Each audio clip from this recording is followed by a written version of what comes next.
ओम नमो भगवते वासुदेवाय। जहाँ तक आत्म साक्षात्कार का संबंध है, यहाँ पर स्पष्ट उल्लेख है कि भक्ति योग ही व्यवहारिक है। जो ही भक्ति की बात उठे तो मनुष्य को चाहिए कि परमात्मा तथा आत्मा के संबंध पर विचार करे। आत्मा तथा परमात्मा कभी एक नहीं हो सकते, विशेषतः भक्ति योग में तो कभी नहीं। परमात्मा के प्रति आत्मा की यह सेवा नित्य है, जैसा कि स्पष्ट किया गया है। अतएव भक्ति शाश्वत है। मनुष्य को इसी दार्शनिक धारणा में स्थित होना चाहिए। जो परम सत्य के वास्तविक ज्ञाता हैं, वे जानते हैं कि आत्मा का साक्षात्कार 3 रूपों में किया जाता है: ब्रह्म, परमात्मा तथा भगवान। परम सत्य के साक्षात्कार में भगवान पराकाष्ठा होते हैं।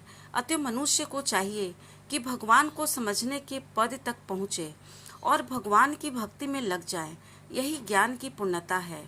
विनम्रता से लेकर भागवत साक्षात्कार तक की विधि भूमि से चलकर ऊपरी मंजिल तक पहुंचने के लिए सीढ़ी के समान है।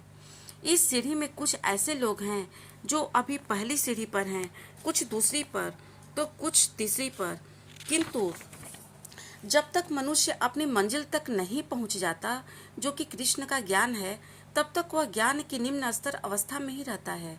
यदि कोई ईश्वर की बराबरी करते हुए आध्यात्मिक ज्ञान में प्रगति करना चाहता है, तो उसका प्रयास विफल होगा। यह स्पष्ट कहा गया है कि विनम्रता के बाद ज्ञान संभव नहीं। अपने को ईश्वर समझना सर्वाधिक गर्व है। यद्यपि जीव सदैव प्रकृति के कठोर नियमों द्वारा ठुकराया जाता है, फिर भी वह अज्ञान के कारण सोचता है कि मैं ईश्वर हूँ।